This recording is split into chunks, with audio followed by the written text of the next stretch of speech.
नमस्कार। बजट 2017 पर इस खास कार्यक्रम इकोनॉमी का हाल में आप सभी का स्वागत है। साल 2017 का बजट किन मुद्दों पर फोकस करता है, उन मुद्दों की चर्चा करता है ये प्रोग्राम। अब अपने अंतिम चरण में है। हम चर्चा कर चुके हैं आर्थिक परिस्थितियों की, खेतीबाड़ी की, ग्रामीण विकास की, बुनियादी ढांचे की, और आज बारी है उद्यमिता, रोजगार और कर्ज की व्यवस्था की। साल 2014 जनधन योजना के लिए जाना जाएगा, साल 2015 मुद्रा योजना के लिए जाना जाएगा, और अगर बात करें साल 2016 की तो वो जाना जाएगा startup India, stand up India के बारे में।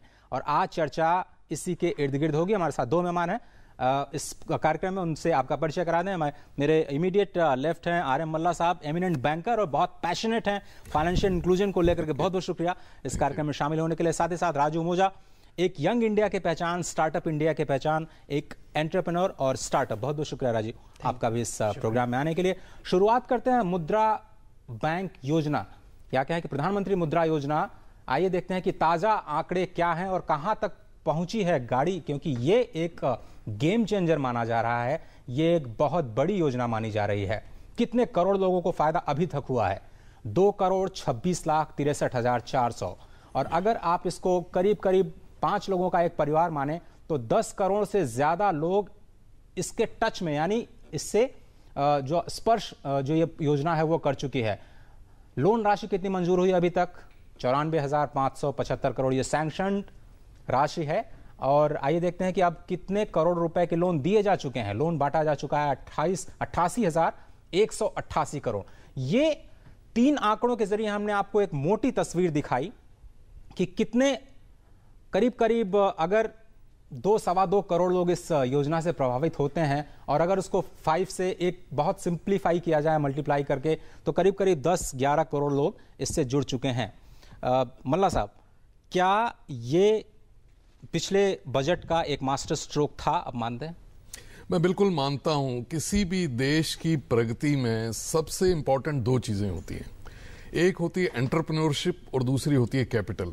हमारे देश में 125 करोड़ करीब लोग हैं और सबसे बड़ी ताकत हमारी है युवा शक्ति। मेरी बाईं तरफ भी एक युवा शक्ति है। ऐसे हजारों लाखों लोग हैं। अगर वो नौकरियां ना ढूंढ के अपना काम शुरू करें और लोगों को नौकरियां प्रोवाइड करें तो देश एकदम चेंज हो जाएगा।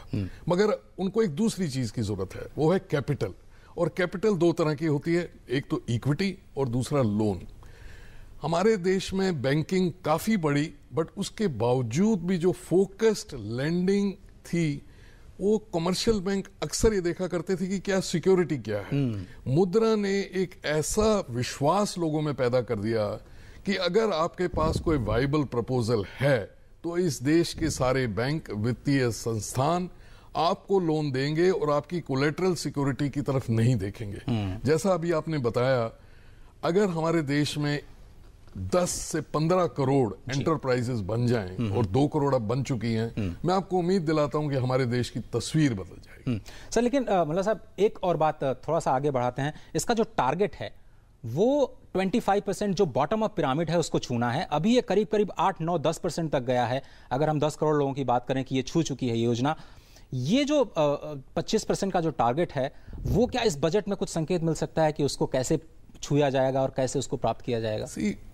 सबसे इंपॉर्टेंट होती है लास्ट माइल कनेक्टिविटी, कि एक बैंक की शाखा के लोग किस तरह दूर इलाके में भी जाके अपना फंड्स प्रोवाइड कर सकें।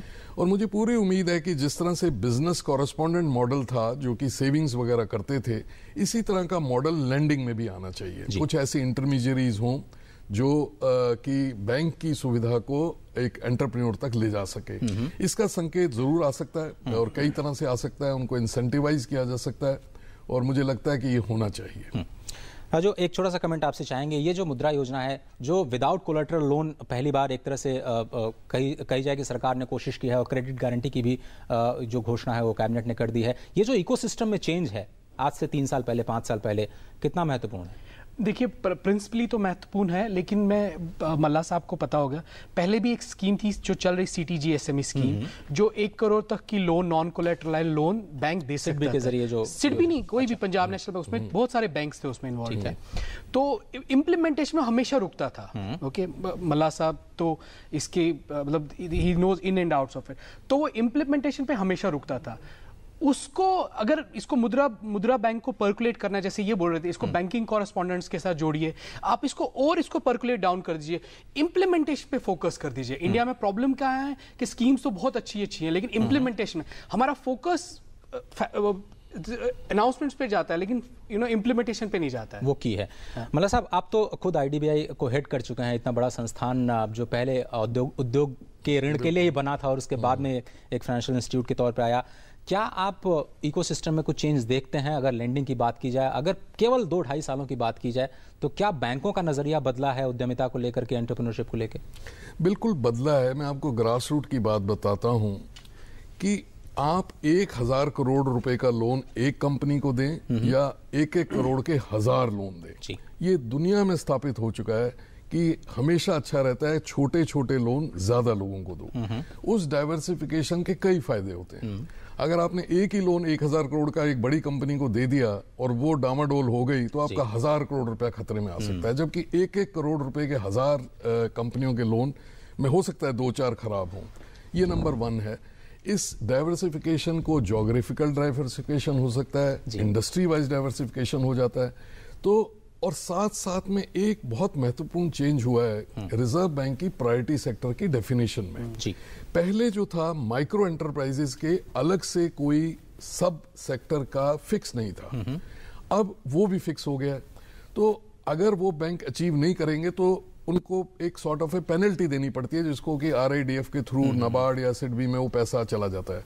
तो दोनों तरह की चीजें हो रही हैं। एक तरफ से पुश मिल रहा है, एडवांटेज है बैंकों को, और बैंक समझ रहे हैं और बैंक कर रहे हैं, जैसे कि आपने अभी फिगर्स बताई। और जो वो ये फंडिंग करते हैं और जो मुद्रा बैंक देश में बना है, वो इनको सस्ते दर में रीफाइनेंस दे देता है। जल्दी से पुश भी है और पुल भी है। मैं और एक चीज इंपॉर्टेंट बताना चाहूंगा कि बैंक्स के ऊपर ना बहुत ज्यादा प्रेशर है, ठीक है।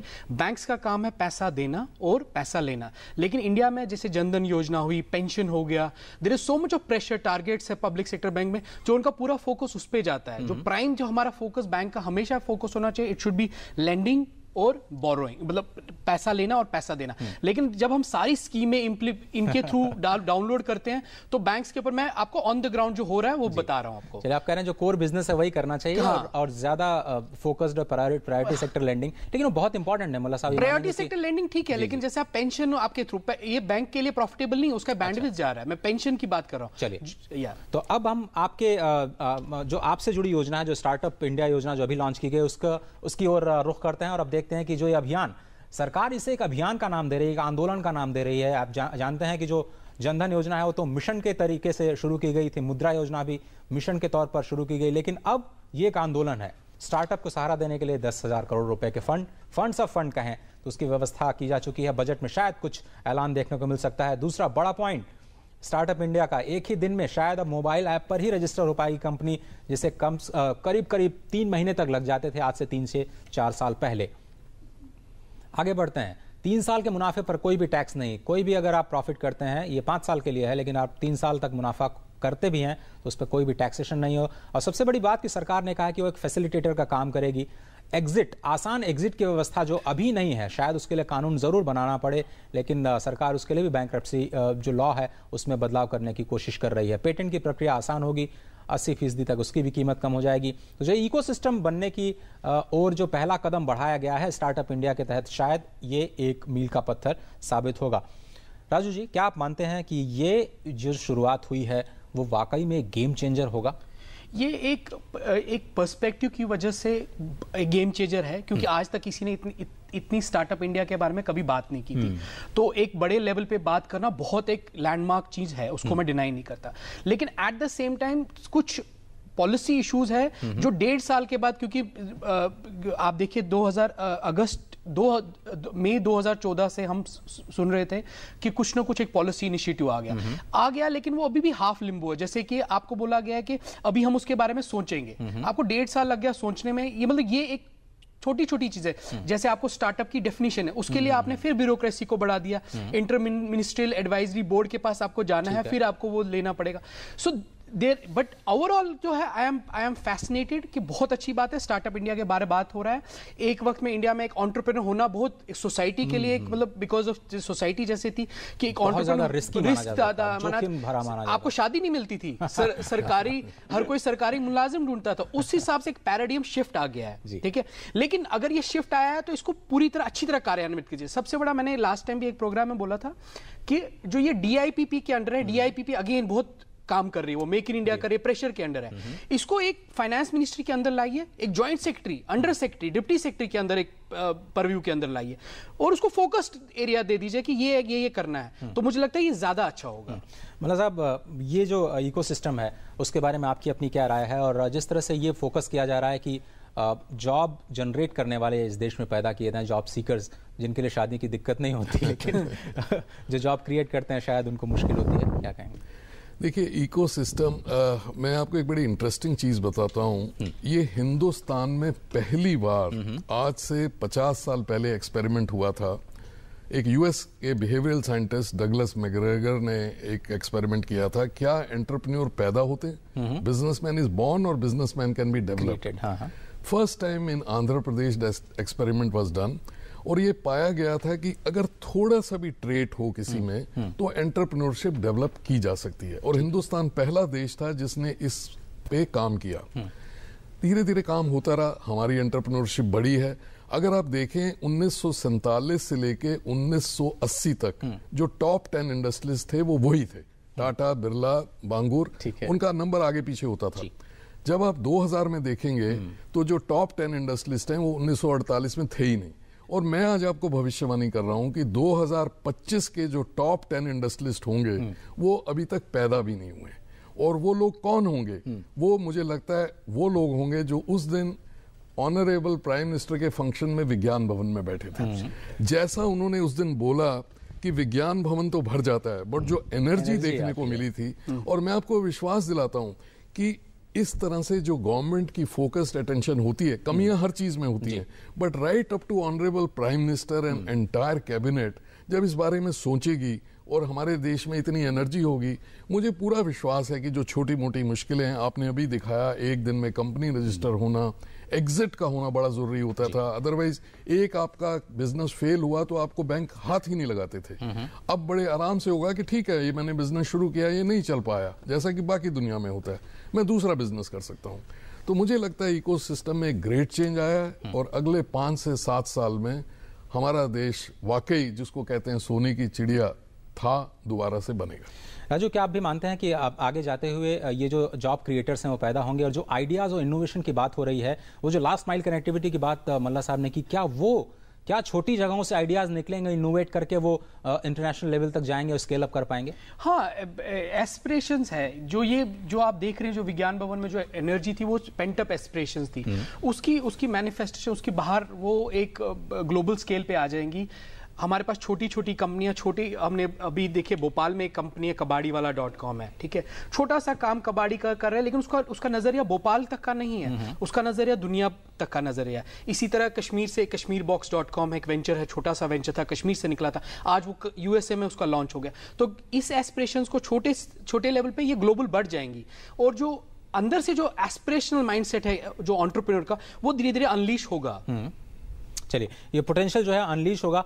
लेकिन मल्ला साहब, अगर ये बोलें कि जनधन के लिए तो 2014 जाना जाएगा, एक तरीके से इकोसिस्टम उसने एक प्लेटफॉर्म जरूर तैयार कर दिया, उसको फिर आधार ने लिंक किया, और अब ये जो मुद्रा लोन बांटा जा रहा है, कम से कम आइडेंटिफिकेशन की प्रॉब्लम नहीं है जो पहले हुआ करती थी। सिर्फ आपको अब एक चाहिए कि आप एक वायबल बिजनेस मॉडल लेकर के आइए, आपकी अपनी पर्सनल क्रेडेंशियल्स काफी अच्छे होने चाहिए, और थोड़ा बहुत डिस्क्रिप्शन तो बैंकर्स का है जो कि हर बिजनेस में होता है, और आइडिया के हिसाब से आपको पैसे देंगे। ये तीनों चीज, क्या आपको लगता है कि शहर और गांव को लेकर के थोड़ा सा कहीं डिसबैलेंस दिखता है, अगर इनोवेशन की बात की जाए, आइडियाज की बात की जाए, अगर इन तीनों पैरामीटर्स पे देखें?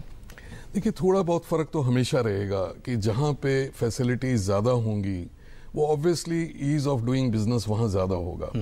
और बट एक और चीज होती है कि गांव के अंदर अपनी कुछ चीजें पैदा हो सकती हैं, एग्रीकल्चर से रिलेटेड, इरिगेशन से रिलेटेड, पंचायत का वर्क से रिलेटेड। तो धीरे धीरे पर्कुलेशन हमेशा होता है। ये तो हमेशा होता है कि जहां नेशनल हाईवे बनता है, हाँ, नेशनल हाईवे जब बनता है one of the biggest advantage road की यही होती है कि जैसे जैसे गांव में सड़क आती जाती है वो गांव जो है शहर से जुड़ना शुरू हो जाता है।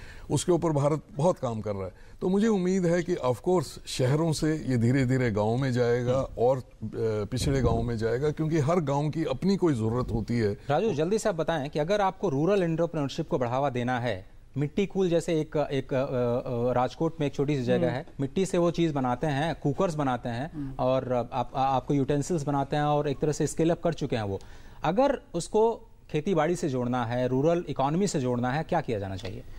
उसके लिए एक जो एग्रीकल्चर के अराउंड जितने भी इनिशिएटिव्स हैं, जितने भी है, उनको आप डीरेगुलाइज कर लीजिए, ठीक है? उनको डीरेगुलाइज कीजिए, APMCC एक्ट में संशोधन लाइए, ठीक है? और फोकस, जैसे आपने स्टार्टअप इंडिया को फोकस किया, ऐसे ही तरह एग्रीकल्चर अराउंड, एक एग्रीकल्चर के अराउंड जितने भी एनिसिलरी यूनिट्स बन सकते हैं, वो फूड प्रोसेसिंग हो, फार्म एंड फोक हो, कुछ भी हो सकता है कि किसान टू फोर्क एक इनिशिएटिव है जो किसान से लेती है डायरेक्ट और डायरेक्ट गुड़गांव तक लाती है। तो इस तरह के इनिशिएटिव्स को आपको बढ़ाना पड़ेगा। मुझे लगता है कि इसका फोकस जरूर बजट में कुछ न कुछ दिखाई देगा।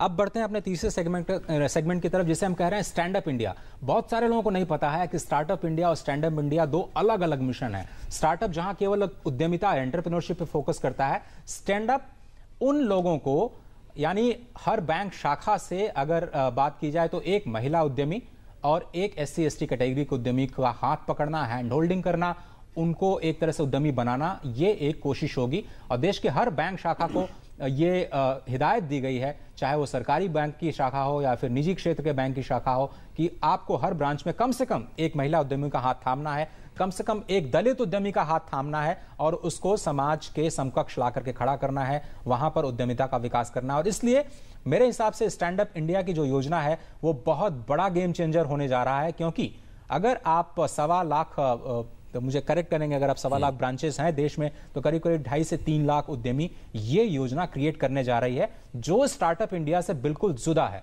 माला साहब, फिर से वही बात कि जब आप महिलाओं को छूते हैं, जब आप बॉटम अप पिरामिड में दलितों को जाकर के छूते हैं और वहां पर योजना को इंसेंटिवाइज करने के लिए कम से कम बजट से एक क्रेडिट गारंटी का ही प्रावधान करते हैं, तो एक बड़ी बात है। ये आपने बिल्कुल ठीक कहा कि स्टार्टअप इंडिया का इनिशिएटिव एंटरप्रेन्योर के ऊपर है। वो अपना प्रपोजल बैंक के पास लाता है और बैंक उस पर अपना डिसीजन लेता है। बट ये जो चीज़ है, it is real game changer कि हमारे देश में कुछ वर्ग हिस्टोरिकल रीजन से पीछे रह गए हैं और ये हमारे देश का फर्ज बनता है, हर शहरी का और गांव में रहने वाले का फर्ज बनता है कि हम इंक्लूसिव ग्रोथ करें। जब तक सब साथ नहीं चलेंगे ये देश की तरक्की नहीं होगी। 1.25 लाख हम तो बैंक ब्रांचेस हैं, बट अगर आप नंबर ऑफ एम्प्लॉइज देखें तो मुझे लगता है लगभग 15 लाख बैंक एम्प्लॉइज हैं जो well educated, they can be great trainers, और उन्होंने देखी है इंडस्ट्री कैसे चलाते हैं। तो मुझे लगता है कि अगर हर ब्रांच, ये तो सिर्फ एक फिगर है, मुझे तो लगता है हर 1 महीने में एक आदमी का हाथ उनको पकड़ना चाहिए। और हाथ पकड़ने का मतलब है कि न सिर्फ है, आप मानते हैं? मेरे हिसाब से संभव है, क्योंकि हमने, जब मैं जहां काम करता था वहां ये चीज करी थी हमने। अच्छा।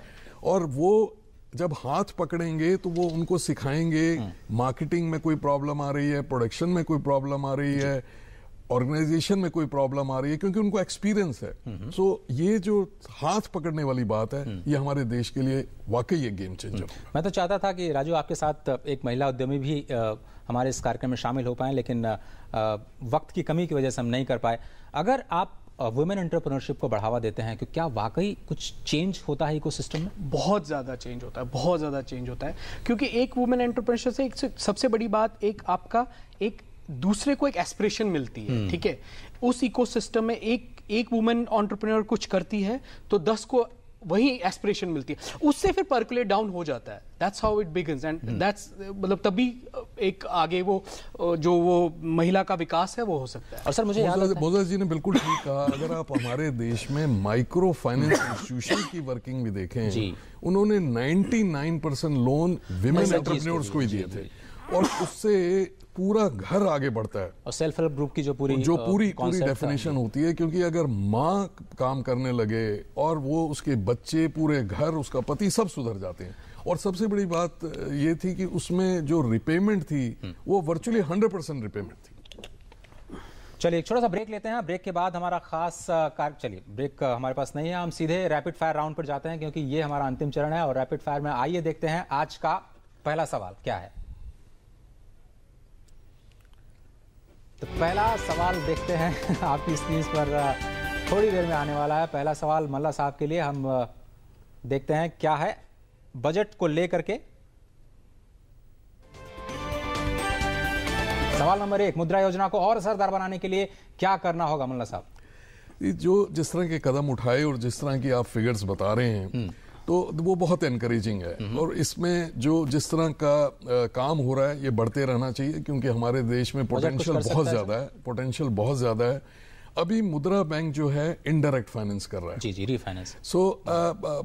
मुझे नहीं मालूम कि वेदर वो मॉडल के साथ साथ डायरेक्ट फाइनेंसिंग भी शुरू करनी चाहिए कि नहीं, क्योंकि थोड़ा मुश्किल होगा क्योंकि उनकी रीच नहीं है। बट एक चीज जरूर होती है कि टाइम जो है एसेंस होता है और हम डिजिटल इंडिया की बात कर रहे हैं। अब एक ऐसी चीज हो जानी चाहिए कि कोई भी एंटरप्रेन्योर छोटे से छोटा भी एक डिजिटली अपनी लोन एप्लीकेशन दे पाए और उसको फंडिंग डिजिटली उसकी फंडिंग भी हो। तो आप कह रहे हैं कि इस मुद्रा योजना को डिजिटल इंडिया के साथ जोड़ा जाना चाहिए। बहुत बढ़िया पॉइंट है। आइए देखते हैं कि रैपिड फायर राउंड में क्या है हमारा आज का दूसरा सवाल, और ये सवाल भी मल्ला साहब के पास ही जाएगा।